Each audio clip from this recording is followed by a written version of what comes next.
So I want to start off this morning talking about the two biggest words that compose a lie in almost every conversation we have.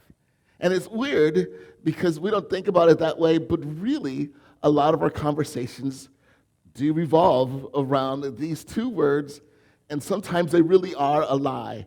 And I'm going to see if I'm going to give you an opportunity to guess. What would you guess those two words are? I'm fine. I'm okay. It was close. Yeah, I'm fine. How are you? I'm fine. My marriage falling apart. How are you? I'm fine. I'm about to lose my job. How are you?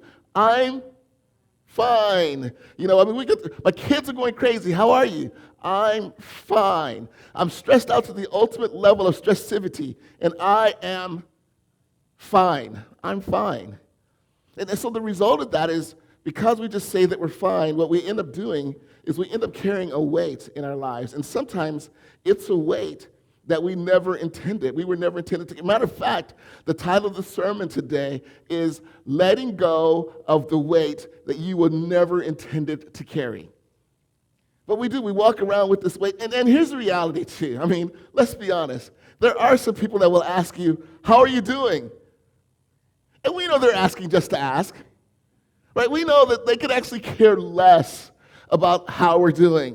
And if you were to open up and begin to share like what's going on in your life, you'll get that same like tweet, tweet, tweet. All of a sudden, like their eyes will glaze over. Why? Because they really don't care. They were just asking because that's what you're supposed to ask when you have a conversation. But I really don't care what you're going through.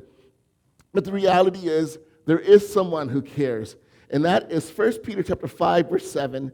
You can see this here. It says, give all your worries and cares to God, for he cares about you. For he cares about you. And one of the things that I love to do is for passages and that kind of thing, you know me, if I find a word, I want to look up the origin of that word, what that word really means. And it's interesting because that word there, give, can also be translated as cast or throw. And so one of the things that I would do is I would look at what's called a concordance. Basically what a concordance is, it's like a dictionary of terms that you can look up, and it will give you like the Greek meaning of those words. And so I found one for this Greek word, and look what it says. You can see it's right on the screen as well. When it comes to give, cast, or throw, a decisive, intentional act of shifting a burden from one place to another, figuratively or literally, so that the object no longer rests on the original bearer. So the idea is I am shifting this weight. Because here's the thing. My arm's tired.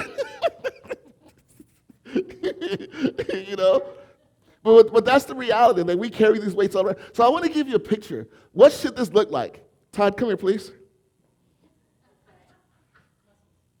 Exactly. Yeah, I don't know if you guys heard my wife. My wife said muscles, because that's the reality. So now, here is what we're supposed to do with our burdens. Right? Now, please don't make fun of me because that's really light. You can just set it right there. But that's the idea, is I take my burden and I literally cast or I give my burden to God. And I let God carry the weight. And carrying the weight goes back to what we talked about last week, right? Carrying the weight means God worries about the when. God worries about the how. God worries about the why. We do the where and we do what the what part that we have to do, but the heavy lifting of our burdens is something that we actually leave to him for him to be able to navigate and to carry. So we're doing this series, and in this series, it's called Open. And then for the series, what we're doing is we're looking at what does it mean to surrender? Because our previous series, we talked about the fact that when I arrive at this place in 2027, I do not want to be the same exact person that I was in 2026. And so we're talking about this last series, we just talked about some decisions that we need to make if we're going to be different and how God empowers us in those decisions. For this series, I thought, well, if we're going to get there, that means that we have to begin to learn how to release and surrender things. But, we hear that word surrender all the time, but we don't necessarily talk about what it means. And so really, for this series, it's called Open. And the reality is, many of us, when it comes to our burdens, that's how we're holding them. We're holding them. But in order for me to release this, what do I have to do? I have to let go, right? I have to open. And so that's what we're encouraging everyone to do over the course of this series, is how do I begin to surrender things over to him, and how do I begin to trust in him? And last week we talked about control. This week I want to get a little bit more specific about control as well, and how do we navigate that. So week 1, we said that surrender is a daily choice. It's not like you make a decision once, and then we're making a daily choice to surrender, every day.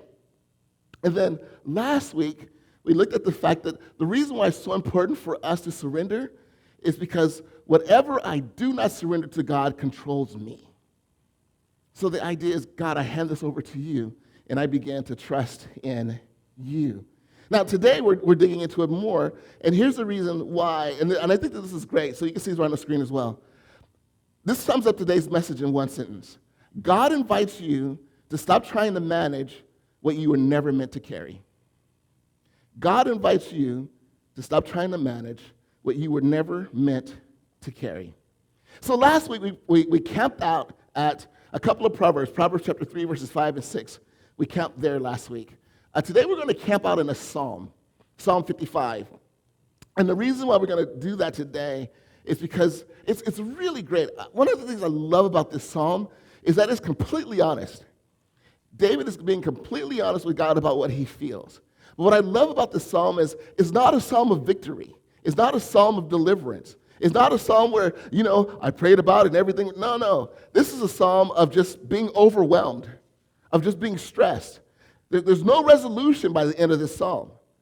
But it just shows us, how do we navigate our trust in our relationship with God, that we hand things over to him and begin to ultimately rely on him when it comes to, the things that we carry. So there is this belief that Psalm 55 was written during a time where David's son Absalom had tried to overthrow the throne. And David went on a run. And so that's where this psalm is believed to have been written.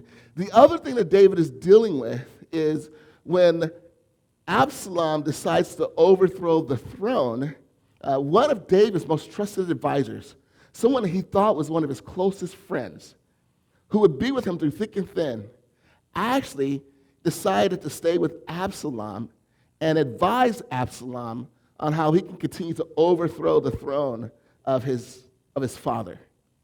So not only do you have the betrayal of your son, but you also have the betrayal of this trusted friend who sat with you, who ate with you, who advised you on your kingdom, and maybe even fought with you. You have that as well. So here's what David actually says about his friend. Psalm 41:9, he says, "Even my best friend, the one I trusted completely, the one who shared my food, has turned against me." So that is what he is navigating, and that's what he's dealing with. So as we look at this psalm, hopefully what it can do is it can begin to help us to recognize that, when I go through stuff, God understands what it is I'm going through. And that I can be completely, fully, wholly honest with him about what I'm dealing with and what I'm wrestling with today as well. Now, just to let you know, we will not be able to cover all of Psalm 55 today, just because of time. So I would encourage you to maybe go back and read it on your own, especially if you're going through moments where you're stressed out, you're kind of worried. It's a great psalm to be able to read as well. So let's go ahead and dive right in. Psalm 55, verses 1 through 5. "Listen to my prayer, O God. Do not ignore my cry for help. Please listen and answer me, for I am" what? "I am overwhelmed by my troubles. My enemies shout at me, making loud and wicked threats.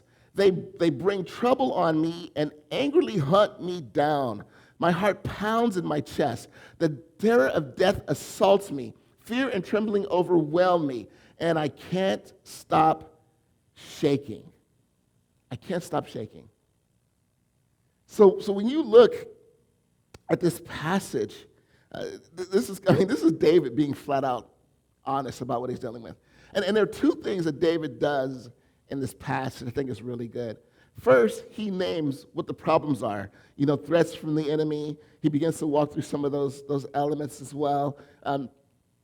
So with that, I think it's important for us, like if we're going to navigate difficulty in our life, that we need to come before God and we need to name it. Whatever it is that we're wrestling with and that we're dealing with, we need to name it. Now, it's important for us to realize, I want to give you a picture of what's going on with David right now.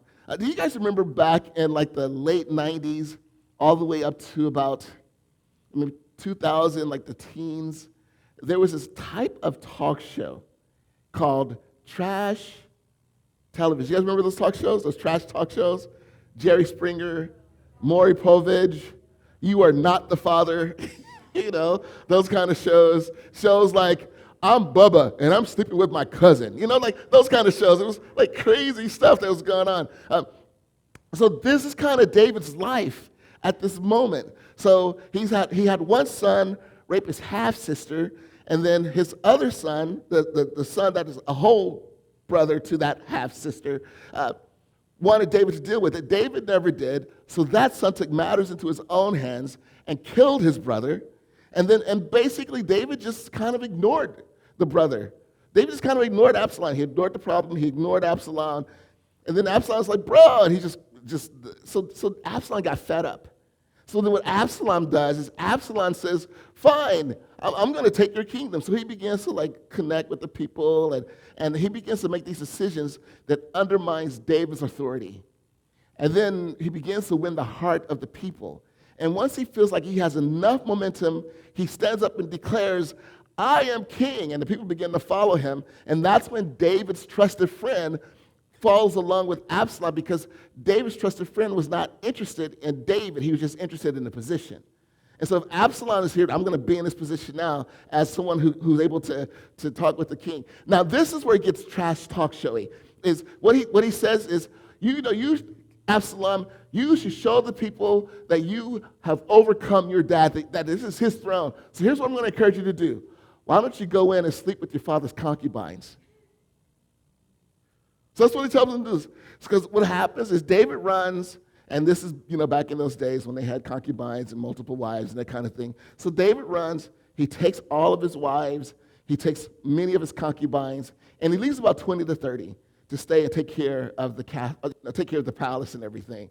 And so Absalom sleeps with all of those concubines to prove that I am now, again, Jerry Springer kind of stuff that's going on here. But this is what happens. And so David, of course, is aware of this. So not only do we have that, but then we also have now Absalom sending troops out to try to find David and kill David. So now he's dealing with that and having to navigate all of those elements, all those things as well. So this is what's going on. So David, when he goes before, God is like, there's these threats. I'm being threatened. This is what's going on. Like he's naming it. So name what it is that you're facing. The other thing that David does is he names his response to it. I'm overwhelmed. I'm afraid. I'm shaking. So the first thing that you want to do when it comes to if you're facing a trial or situation is name it. Name what the trial is and name what your response is to that trial, because it really does make a significant difference if you are going to be able to see yourself overcome as well. Now, I want to give you a picture. I want to tell you, this is how frustrated David is. Psalm 55, verse 15, David says, let death stalk my enemies. Let the grave swallow them alive, for evil makes its home within them. You think David's upset? Kill them now. That is a pretty significant prayer. He's upset, he's frustrated, he's irritated. And again, like I said, through this whole process, he feels very threatened. So I want to give you an opportunity to be able to do that same thing. So what's going to happen is every single one of you, when you walked in today, you received a ping pong ball and a marker. So what I want to encourage you to do is on your ping pong ball, you're going to write two things. You're going to write whatever it is that you're stressed out about, and you also are going to write how you're feeling about it, like what your response is. So if you could do that on a ping pong ball, that would be great. And then while you're doing that, to give you time to think about it, Gabe's actually going to come And Gabe's going to be playing a song on piano for you to give you time to reflect, that kind of thing. And so you'll have about a minute or so to be able to do that. So as soon as Gabe is able to get on Gabe's like, I can't run on my ping pong ball. I'll give you a chance to do it. All right, so go ahead, take a minute or so, think about what it is that you're going through or that's something that you are facing. So write it down and then also go ahead and write out how you're responding to it. So go ahead, Gabe.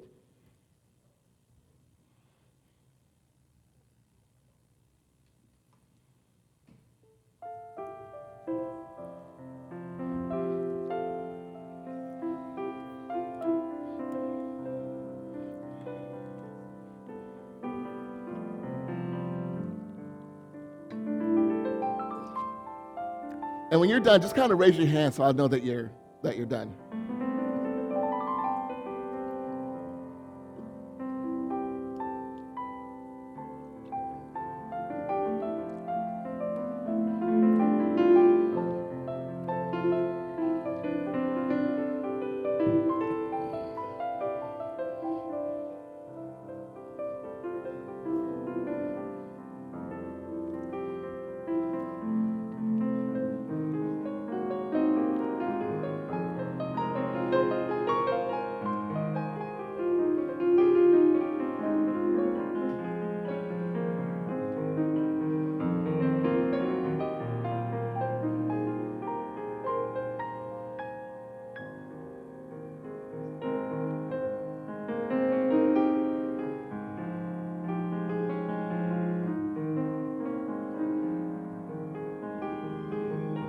Does anyone need more time? We're all good? All right, thanks. Thanks, Maestro. Appreciate you. All right, Psalm 55, verses 16 through 18. But I will call on God, and the Lord will rescue me. Morning, noon, and night, I cry out in my distress, and the Lord hears my voice. He ransoms me and keeps me safe from the battle waged against me, though many still oppose me. So now, notice what David does here. Actually, Glenn, can you go back to show verse 16? Notice what David does here. And what I want to encourage you to do is we're going to read this passage right now, and I want to ask you to pick out what you think is the most important word in this verse. Pick out what you think is the most important word in this verse. Okay, but I will call on God, and the Lord will rescue me. Okay, what's that? Call, okay. Rescue. What was that? But the most important, all of those words are great, but the single most important word in this passage is the word but. But. And I think Sir Mix-a-Lot had it right. I like big. Okay. Well, he was talking about a different kind of but. Okay. But here's the deal. The reason why that word is so important is because it represents a shift. Because remember before David was talking about, he's talking about what he's going through, he's talking about how he's feeling, he's talking about, his emotions, he's talking about, he's weighing it all out, he's putting it all before him, and then he says what? But.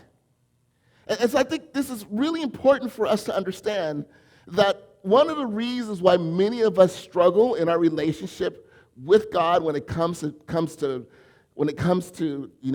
being overwhelmed, when it comes to being stressed out, when it comes to circumstances, the reason why is because we have no but. That's the reason why. We have no but. So the idea behind this is there has to be this point where I transition to what it is that I'm facing and dealing with to, now, God, I'm going to rely and I'm going to trust in you. And until I do that, then what happens is whatever it is I'm focusing on becomes the focus of my mind and my thoughts. And then it becomes more difficult for me to rely on him and who he is and what it is that he can do. So there has to be a point where we transition from, God, this is what I'm wrestling with and dealing with, to, God, but you're good. And I love how he starts with, God, you will hear me. Like, that's not like you might hear me, like you could hear me. Like there is a confidence that is there. God, you will hear me. There's that confidence that you rescue me, and that the Lord hears my voice, is what he says. The Lord hears my voice.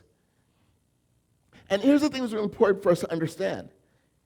That just because the circumstance does not change doesn't mean that he does not hear your voice. Just because things aren't working out the way that you want them to does not mean he does not hear your voice. So I think it's important for us to begin to realize that David's confidence, because by the time this psalm ends, this situation hasn't changed. So David's confidence in God hearing his voice is not in God changing his circumstances, is knowing that God is attentive to me and to my heart and to my words and what it is that I'm going through. Now I'm aware of that. And then I also love what David says. He says, morning, noon, and night. Morning, noon, and night I come before him. Why is he doing that? Really what he's doing is he's saying, every time I think about this, God, I'm coming to you about it. Every time I think about it. Morning, noon, and night. As often as I think about it, I'm coming to you. And I know that we've been taught, well, you should believe God and not doubt. And if you really had faith, you would just leave it at the throne of the Lord. And many times what people think is, people that teach that way think, I give it to God, I let it go, and it never bothers me again. But the reality is, that is not the way we work as human beings. It's not. But the Bible tells me not to worry. Yes, that is true. It does say don't worry. But here's the reality. If you don't bring it before God, guess what you will do? Worry. So as often as you think about it, bring it to him. Morning, noon, night, hourly, minutely, secondly. Bring it to him. Bring it to him. So the first thing that we learn is name it. The second thing that we learn is bring it. Let God know what it is that you're wrestling with. Because again, it's not like God is surprised by it, but what it does is it gives us the opportunity for us to begin the process and work things out. Now, here's the reality, because this is what I want us to understand too. A lot of times, here's what we think, what we need to do with prayer, is I go through something and I'm frustrated. Well, let me process it, and then I come before the Lord in prayer. You know what this passage reminds me of and what David does? I remember when I was a kid and I would skin my knee. I'd skin my knee. And I look at it, I cry for a moment, and I pull myself together, and I walk into the house, and I say, Mother, I've just skinned my knee. Is that what I did? No, I came in, right? I didn't pull my act together. Like, I came emotionally, like all the things feeling. And what does mom do? Mom reaches over and does what? Comfort me. And it's always funny too, because when my kids would get hurt, like you'd always know who they would go to, because they'd run right by me and go straight to Heidi. But here's the thing, that's what God encourages us to do is come before me. And here's what you can see on the screen. This is really important. Prayer is not the performance of calm faith. It is bringing the actual mess to God and trusting he won't turn away. So I come to God in that way. I bring it all to him. And that's what I love about this psalm. It's David is raw when he comes before God. And sometimes that's what we need to do as well, is we need to be raw. God, come to him in anger, like, God, that's okay. God can handle it. Come to him with your sadness. Come to him with your disappointment. Come to him with your fear. Come to him with your frustration. God is not asking you to have it all processed first and then come to him in cleanliness. No, just bring it to him. And the beauty of that is that's where healing can really begin to take place, when we have the opportunity to do that. Why? And why do I do that? It's because I'm confident that he hears me. He hears me. My circumstances may not change, but I know he hears me. So we continue to do that. So we name it, we bring it, and then Psalm 55, verse 22. Give your burdens to the Lord, and he will take care of you. He will not permit the godly to slip and fall. Here's my question. Who do you think David is talking to here? Who do you think David is talking to when he says, give your burdens to the Lord? Who do you think he's talking to? Because realize that when David wrote this, it's not like David was thinking, hey, 3,000 years from now, people are going to read this passage. And I need to tell them, give their burdens to the Lord. That's not what he was thinking. When he wrote this, he wasn't writing it to any, this is a song that he wrote. And the person he was speaking to in this moment was himself.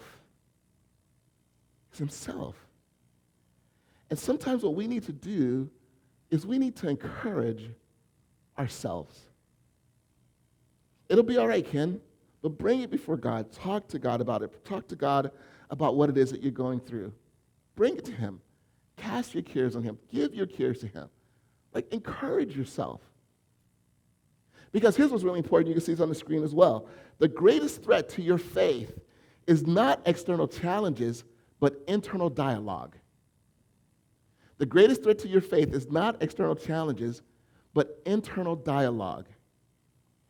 What is it that I say to me? What am I communicating to me? Because that internal dialogue will determine if I move in faith or fear. It will determine if I live in trust or control. It will determine my response, the way that I speak, the way that I encourage myself, or the way that I discourage myself. That internal dialogue is powerful. So we need to decide who is it that we're going to encourage and who is it that we're going to listen to.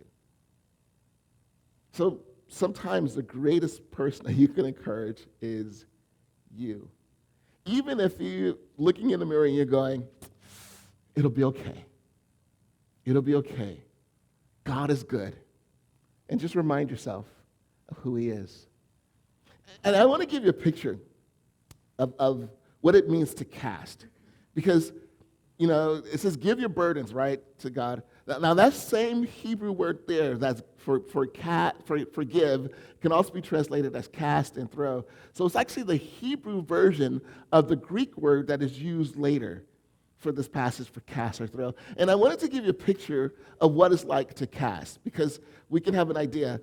So a lot of times when we think about casting, we think about releasing. So I just kind of cast my problems to God. Or sometimes we can kind of look at it as when I cast, it's like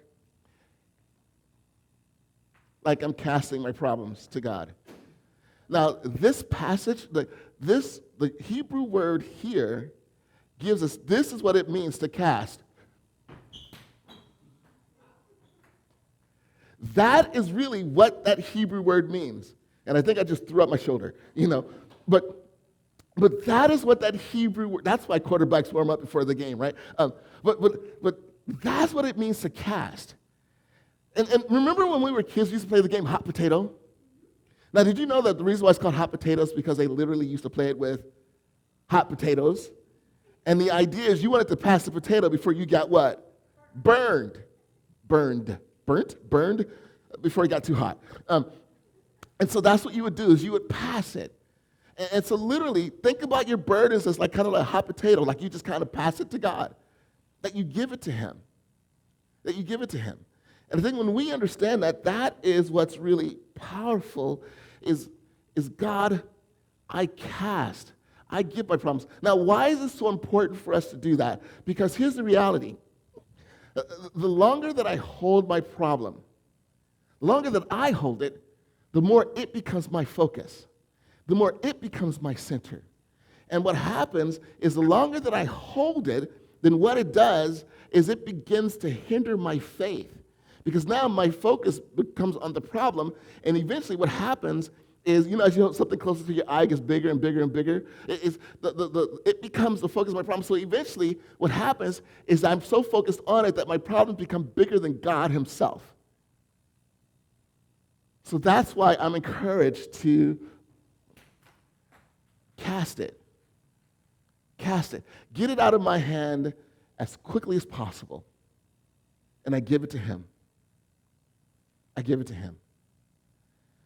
Because that's what allows us ultimately to be set free in our relationship with God. So I'm going to give you guys an opportunity right now. Actually, should I put it up here or down here?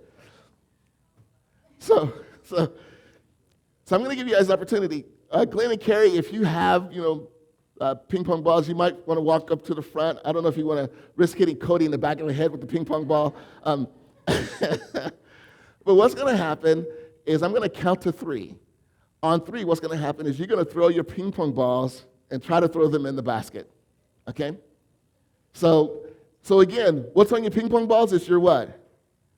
Whatever you're stressed out about and how you're responding to it. You're casting it before God. So ready? On the count of 3, let me move. 1, 2, 3.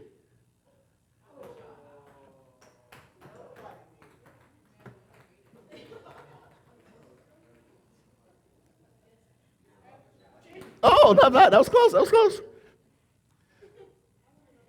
That was close. All right. Now, let me tell you the beauty of that. Here, let me tell you the beauty of that. Although you aimed it, once you let it go, you let the results be what they are. Once you let it go, you are no longer in control of the results. Right? Unless you're Gabe, and you come back and you take your results back and you throw them again. Right? But isn't that what we do with God as well? We kind of do the same thing with him. So the idea is I release it. And once I release it, like if somebody would have threw it to me and I caught it and I dropped it in the basket, then we would have made it. But I didn't want to risk doing that because I can't catch to save my life. My wife will tell you that. But with that, that's the idea behind it, is God catches it and I leave the results to him. The results may be the basket. The basket may be what it is that I want. It may be what I desire for God to do, and God might do that. But there are also times where God might take our ball and drop it completely. Here's somebody's thing. God might take your ball and just drop it completely somewhere else. So what we have to do is we have to trust him with the results. So and that's the reason why we don't cast is because we want to be in control. And when we stay in control, we continue to carry the weight. So this is why it's so important for us to say, God, I release this weight to you. One of the things that, again, I've been doing in my messages is I've been looking at what kind of questions or what kind of things that we can do.